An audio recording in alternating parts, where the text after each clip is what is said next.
तो चलिए, आज श्री कृष्ण जन्माष्टमी का जो उत्सव है वो पूरे ही हर्षोल्लास के साथ पूरे देश भर में मनाया जा रहा है। छोटी काशी में कृष्ण भक्ति के रंग देखने को मिल रहे हैं, तो वहीं परकोटे के प्रमुख मंदिरों में भीड़ उमड़ रही है। भक्तों का तांता लगा हुआ है। राधा दामोदर मंदिर में आस्था की भीड़ जो है वो उमड़ती हुई दिखाई दे रही है। मंदिरों में कृष्ण जन्मोत्सव की धूम है। गोविंद देव जी मंदिर की बात करें तो वहां पर भी आज सुबह से ही श्रद्धालु नाचते गाते हुए जो है दर्शन करने जा रहे हैं। अपने आराध्य के दर्शन करने को दूर दूर से श्रद्धालु पहुंच रहे हैं। जन्माष्टमी पर गोविंद देव जी मंदिर में जनसैलाब उमड़ता हुआ देखने को मिल रहा है। उसकी तस्वीरें भी हम आप तक पहुंचाएंगे। मंगला झांकी से ठाकुर जी के दर्शनों की भीड़ उमड़ रही है। दिन भर इसी तरह का आज कार्यक्रम चलता रहेगा और ठाकुर जी विशेष पोशाक श्रृंगार करके भक्तों को दर्शन दे रहे हैं। और देखिए कितना ही सुंदर नजारा, ये तस्वीरें सीधा सच बेधड़क पर जब गोविंद देव जी मंदिर से सीधे आप और हम ठाकुर जी के दर्शन कर पा रहे हैं। बड़ी ही मन मोह लेने वाली ये तस्वीरें जो है सीधा सच बेधड़क आप तक पहुंचा रहा है कि किस तरह से ठाकुर जी को विशेष श्रृंगार यहाँ पर कराया गया है। सुंदर सी पोशाक जो है वो पहनाई गई है।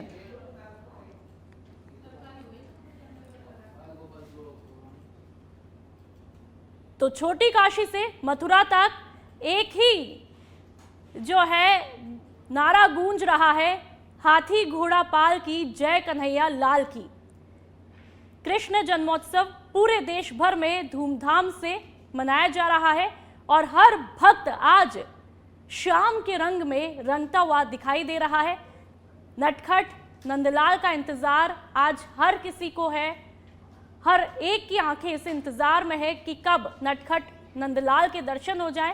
लेकिन फिलहाल जो तस्वीरें आप सच बेधड़क पर देख पा रहे हैं वो कृष्ण भगवान की, जिनके साथ में राधा रानी भी है। और देखिए कितना खास महत्व हो जाता है जब कृष्ण जी के साथ में राधा जी भी दिखाई देती हैं, क्योंकि ये कहा भी जाता है, ये मान्यता भी है कि जब तक राधे राधे ना कहो तब तक कृष्ण नहीं सुनते। और जहां पर राधे राधे कहते हैं और जब राधे राधे कहते हैं तो श्री कृष्ण खुद ही आपकी, हमारी और तमाम उनके भक्तों की आवाज सुन के चले आते हैं। ऐसी मान्यता है, ऐसा कहा जाता है। तो ये तस्वीरें सीधा जयपुर से आप देख सकते हैं और हमारे साथ में आज स्टूडियो में पॉलिटिकल एडिटर लाल सिंह फौजदार भी लगातार बने हुए। लाल सिंह जी, आपका बहुत बहुत स्वागत है। देखिए कितनी खूबसूरत ये तस्वीरें हैं। सीधा गोविंद देव जी मंदिर से दर्शन आप और हम कर रहे हैं। कितना खास महत्व आज इस दिन का। और अभी जो ये दर्शन कर रहे हैं, इन तस्वीरों को देख करके आपके मन में क्या कुछ आ रहा है कि भाई जिस पल का इंतजार था आखिरकार वो जो इंतजार है वो खत्म होता हुआ दिखाई दे रहा है। देखिए नुपुर, आज पूरी दुनिया में जितने भी कृष्ण भक्त हैं इस दिन का इंतजार करते हैं। और आज जब रात्रि के 12 बजे जन्माष्टमी मनाई जाएगी पूरे देश में, तो आपको बहुत ही अद्भुत दृश्य देखने को मिलेंगे। अभी जब हम जिस विग्रह के दर्शन कर रहे थे गोविंद देव जी के, ये विग्रह ऐसा है नुपुर, मैं अपने दर्शकों को बता दूं कि अगर आपको ये जानना हो कि अवतार के रूप में भगवान श्री कृष्ण के दिखते कैसे थे, यानी कि हमारे जहन में स्वाभाविक विचार आता ही है। कृष्ण भक्त होने के नाते मैं भी कई बार सोचता हूँ कि भगवान श्री कृष्ण जब अवतार रूप में आए, यानी कि मानव रूप में जब संसार का कल्याण के लिए आए, दुष्टों का विनाश करने के लिए जब संसार में उन्होंने अवतार लिया, तो दिखते कैसे थे। तो इसके पीछे एक बड़ी अद्भुत कथा है। अभी मैं अपने असाइनमेंट के इंचार्ज हैं अपने प्रशांत जी, उनसे बात कर रहा था, तो उनसे मेरी जब चर्चा हो रही थी मैं उस घटना का जिक्र कर रहा था कि वज्रनाभ जो थे, वज्रनाभ जो परपोते थे श्री कृष्ण के, वो श्री कृष्ण के प्रति बहुत आस्था रखते थे। तो उन्होंने ये तय किया नुपुर कि जितने भी भगवान श्री कृष्ण के आस्था के केंद्र हैं उनका मुझे निर्माण करवाना है और उसी स्वरूप में करवाना है जैसे भगवान श्री कृष्ण अवतारी रूप में दिखते थे। तो दादी से जब उन्होंने पूछा, दादी मुझे बताओ कि भगवान श्री कृष्ण का स्वरूप कैसा था, तो उन्होंने वर्णन किया कि भगवान श्री कृष्ण ऐसे दिखते थे, ऐसा उनका रंग था, ऐसा स्वरूप था, ऐसे हाथ थे, नयन थे, नक्श थे। तो उन्होंने बनाया। तो नुपुर जो पहली प्रतिमा बनी उसको देखकर दादी बोलती है कि सब कुछ इसमें बहुत अच्छा है, लेकिन भगवान श्री कृष्ण से जो उनके जो चरण थे वो मिलते हैं। यानी कि अवतारी पुरुष में भगवान श्री कृष्ण के जो चरण मिलते हैं वो पहली बार प्रतिमा वज्रनाभ ने बनाई। तो ये मदन मोहन जी का जो मंदिर है करौली में नूपुर, उनके चरण हूबहू भगवान श्री कृष्ण के अवतार स्वरूप से मिलते हैं। इसके बाद फिर उन्होंने प्रयास किया, दूसरी बार प्रयास किया, तो जो दूसरी बार प्रतिमा बनी नूपुर वो बनी गोपीनाथ जी मंदिर जो जयपुर में ही है। आप देखिए कितनी सौभाग्य की बात है, आप और हम जिस धरा पर बैठकर आज बात कर रहे हैं उसी धरा पर भगवान श्री कृष्ण के तीनों स्वरूप मौजूद हैं। तो वक्ष स्थल बनता है गोपीनाथ जी मंदिर जैसा, जो गोपीनाथ जी का मंदिर है वहाँ बिल्कुल पूरा वक्ष स्थल भगवान श्री कृष्ण में मिलता है। इसके बाद जब तीसरा प्रयास किया वज्रनाभ ने, मेहनत से उसको बनाया, तो उनके बनते ही स्वरूप को जो दादी थी अपनी आंखों के आंसू नहीं रोक पाई, अश्रु से उस प्रतिमा का उन्होंने स्वागत किया, अश्रु का धारा बही, वो भगवान श्री कृष्ण का हूबहू स्वरूप गोविंद देव जी है। ठीक है, लाल सिंह जी हमारे साथ में जो है जयपुर से सीधा कुणाल जो है गोविंद देव जी मंदिर से जुड़ चुके हैं। कुणाल, क्या कुछ तस्वीरें वहां पर मंदिर में आस्था का जन सैलाब किस तरह से उमड़ता हुआ दिखाई दे रहा है, किस तरह से जो है आज आराध्य श्री कृष्ण दिखाई दे रहे हैं। हालांकि वो तस्वीरें लगातार सच बेधड़क भी दिखा रहा है, लेकिन आप वहां करीब से किस तरह का नजारा देख पा रहे हैं?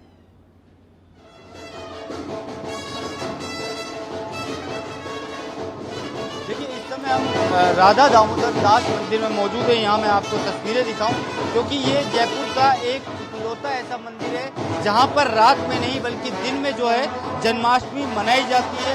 और कह सकते हैं कि देश का ये एकमात्र जो मंदिर है जहाँ पर हम देखते हैं कि बाकी जगह पर रात को 12 बजे जो है मंदिरों में जन्माष्टमी का महोत्सव मनाया जाता है, लेकिन यहाँ पर जन्माष्टमी का महोत्सव दिन में जो है मनाया जाता है। इकलौता ऐसा जो देश का मंदिर है जहाँ पर दिन में जन्माष्टमी का त्यौहार जो है मनाया जाता है। अब से कुछ देर बाद जो है यहाँ पर जन्माष्टमी का जो महोत्सव है वो यहाँ पर मनाया जाएगा। दूसरी तरफ मैं आपको यहाँ पर तस्वीरें दिखाऊं, क्योंकि महिलाएं हैं यहाँ पर, वो यहाँ पर पहुँच गई हैं मंदिरों में जन्माष्टमी के महोत्सव को देखते हुए। इसके अलावा यहाँ पर अगर हम देखें तो यहाँ पर बैंड बाजे जो है यहाँ पर अब से कुछ देर बाद जो है यहाँ पर जन्माष्टमी का महोत्सव मनाया जाएगा। उसको देखते हुए यहाँ पर जो है बैंड बाजे के साथ यहाँ पर अब से कुछ देर बाद राधा मोहन जो मंदिर है यहाँ पर जो है जन्माष्टमी का त्यौहार यहाँ पर मनाया जाएगा। क्योंकि इस मंदिर की खास बात ये है कि यहाँ पर जो जन्माष्टमी का त्यौहार है वो दिन में मनाया जाता है। यही इस मंदिर की जो खास बात है जो इसको और मंदिरों से जो है अलग बनाती है। धीरे धीरे जो भक्तगण है उनका जो है यहाँ पर पहुँचने का सिलसिला है वो यहाँ पर लगातार जारी है। इसके अलावा जो मंदिर है वो जो है राधा मोहन मंदिर में पूरा जो मंदिर है वो कृष्णमय होता हुआ दिखाई दे रहा है। लेकिन आपने जिस तरह से तस्वीरों में दिखाया कि वहां पर तमाम भक्तजन पहुंच चुके हैं, महिलाएं वहां पर पहुंच चुकी हैं और भजन कीर्तन में जुटी हुई है, आप उनसे बातचीत करके देखिए कि कैसा उनको आज के दिन लग रहा है अपने आराध्य के दर्शन करते हुए, कितना खास महत्व।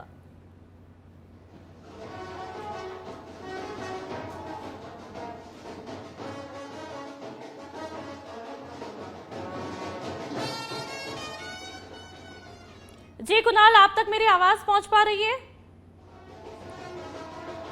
तो लगातार तस्वीरें जो है हम आपको राधा मोहन मंदिर से दिखा रहे हैं। जयपुर का ये मंदिर है और इस मंदिर की एक अलग ही बात है, क्योंकि यहाँ पर आमतौर पर आप देखेंगे जन्माष्टमी का जो महोत्सव है वो रात के समय ज्यादा धूमधाम से मनाया जाता है। लेकिन ये एक ऐसा मंदिर है जहाँ पर दिन में ही जो है जन्माष्टमी के महोत्सव की तैयारियां देखने को मिलती हैं और दर्शन जो है वो दिन के समय में होते हैं। ये अपने आप में खास हो जाता है। और जो कि ये बात हमारे साथ स्टूडियो में कुछ देर पहले लाल सिंह जी भी कह रहे थे, हम आपको लगातार वो तस्वीरें आप तक पहुंचा रहे हैं। लाल सिंह जी, जो आपने बात कही थी ठीक वही बात निकल के आ रही है। राधा मोहन से वो तस्वीरें, वो मंदिर से तस्वीरें। त्योहार है, क्या कहना? अच्छा लग रहा है, बहुत बढ़िया है। अब तो रोज आते हैं यहाँ पे, रोज आते हैं रोज। क्या कहना चाहेंगे? जन्माष्टमी का महोत्सव है, पूरी राजधानी जो छोटी काशी के नाम से जानी जाती है काफी उत्साह है। जन्माष्टमी का बहुत ही अच्छे हर्ष उल्लास से यहाँ पे त्योहार मनाया जाता है और यहाँ पे ना राधा दामोदर जी के दोपहर में ही जन्म कराया जाता है कृष्ण भगवान का। और हम यहाँ पे आते ही रहते हैं, हम पास में रहते हैं। क्योंकि अभी यहाँ पर और भी महिलाएं यहाँ पर मौजूद हैं जो अलग अलग जगह से आई हैं। माता जी कहाँ से आए हैं? कहाँ से आए हैं माता जी? कानपुर से।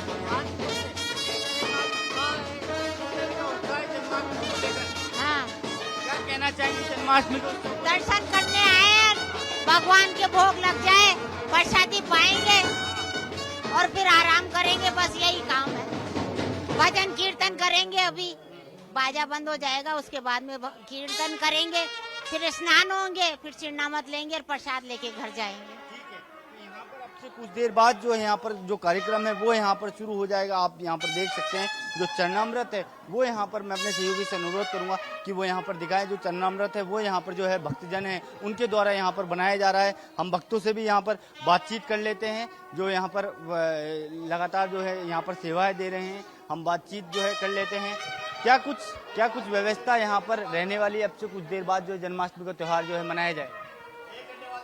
महाराज जी बस बताएंगे आपको, रुको महाराज जी से बोलते हैं। जो है महाराज जी हैं वो इसके बारे में जो है ज्यादा क्या किस तरह से मनाया जाता है त्योहार यहाँ पर, क्योंकि देश का एकमात्र मंदिर है जहाँ पर दिन में जन्माष्टमी मनती है। ये त्योहार बड़ी धूमधाम से मनाया जाता है। यहाँ पे दिन में 12 बजे होता है अभिषेक।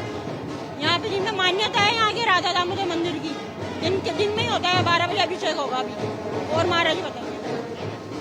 कह सकते हैं कि अभी 11:12 हुए हैं और 12 बजे दिन के 12 बजे यहाँ पर जो जन्माष्टमी का त्यौहार है वो यहाँ पर मनाया जाएगा। और अगर मैं आपको यहाँ पे बाहर का नज़ारा दिखाऊं तो यहाँ पर खुशियाँ जो हैं अभी से जो है शुरू हो गई हैं। और यहाँ पर आप देख सकते हैं कि जो छोटे से कान्हा के रूप में यहाँ पर बनकर आए हैं उनके द्वारा यहाँ पर जो है ढोलक बजाई जा रही है। काफी मंत्रमुग्ध कर देने वाला जो है यहाँ पर ये नज़ारा है। आप यहाँ पर देख सकते हैं कि किस तरह से ये जो बालक है वो यहाँ पर पहुँचा हुआ है। कान्हा की तरह जो ये बालक दिखाई दे रहा है, कोशिश कीजिए आप इस बालक से बातचीत कर पाए, कैसा लग रहा है ढोलक बजाते हुए ये बालक जो है एकदम नटखट कन्हैया की तरह जो है वो दिखाई दे रहा है। आप उनसे बातचीत करने की कोशिश कीजिए।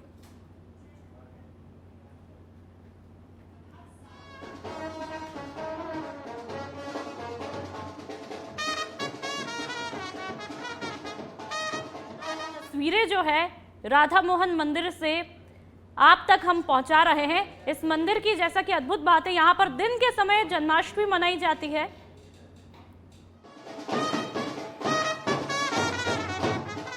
ये तस्वीरें जो है राधा मोहन मंदिर से देखने को मिल रही है। जन्माष्टमी का खास महोत्सव, भव्य तैयारियां, अलौकिक भगवान के अलौकिक दर्शन करने के लिए भक्तों का यहाँ पर अभी से तांता लगना शुरू हो चुका है। क्या कुछ इस मंदिर की खास बातें हैं जो आप जिक्र कर रहे थे?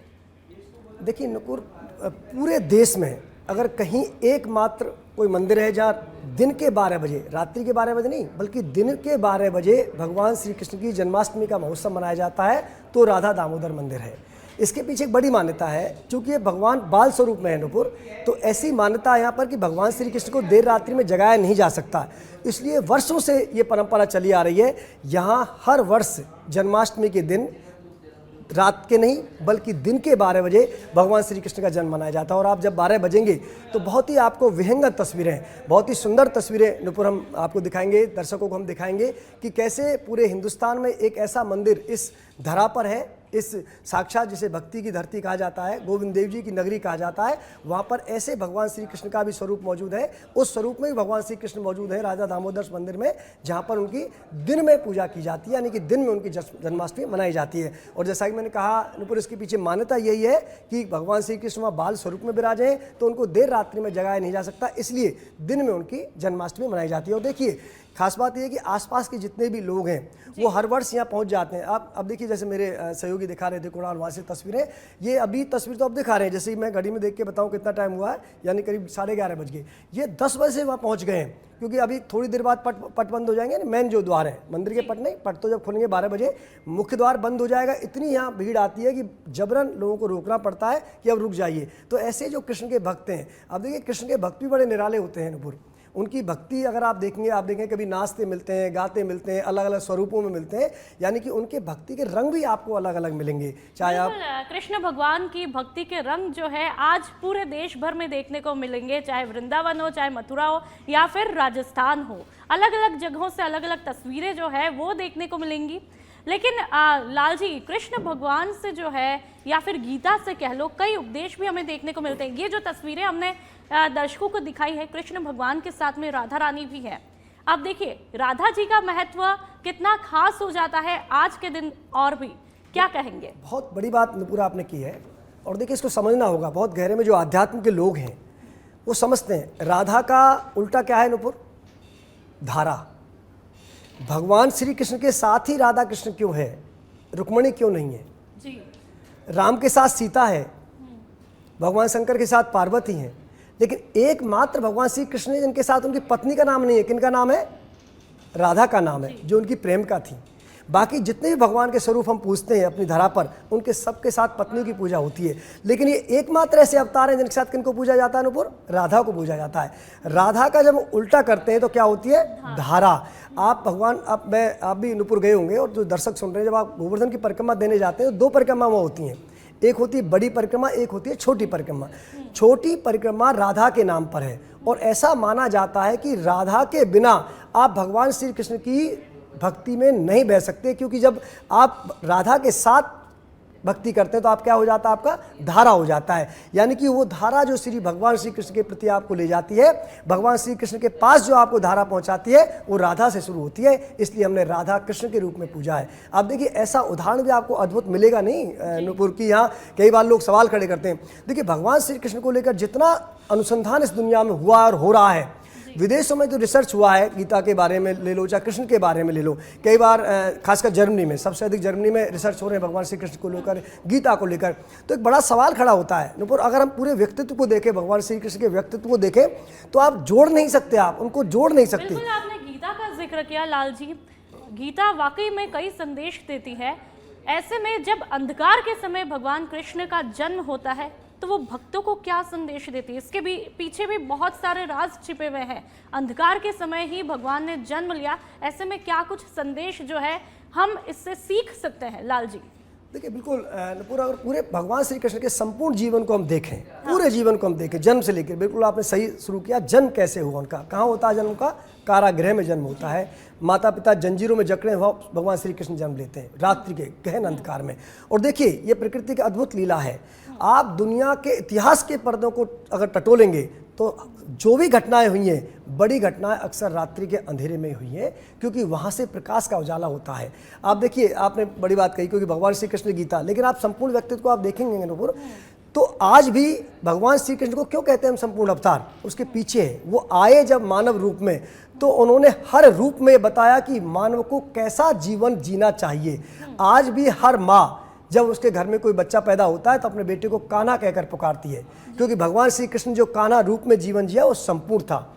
और आज भी इस संसार में, दुनिया में, खासकर भारत में, कहीं भी कोई प्रेमी प्रेम का होगा, किसी रूप में प्रेम करते हैं तो अपने आप में जरूर कभी राधा कृष्ण को देखा होगा। ये उनका वो युवा अवस्था में जीने का, प्रेम का, और प्रेम के रूप में किस तरह का उदाहरण था। दुनिया में आज भी राधा कृष्ण को प्रेम का स्वरूप माना जाता है। इसके बाद आगे बढ़िए आप, एक खास बात और उन पर, भगवान श्री कृष्ण के जीवन में बैक गियर नहीं था जी। बैक गियर मतलब वो कभी रिटर्न नहीं हुए, वो आगे ही चले, कभी पीछे नहीं आए। जब गोकुल से चले गए, जब भगवान श्री कृष्ण गोकुल से चले गए, बचपन छोड़ गए, उनका किशोर अवस्था छूट गई, राधा छूट गई, जब उन्होंने राजनीति में प्रवेश ले लिया तो फिर उन्होंने पीछे मुड़कर नहीं देखा।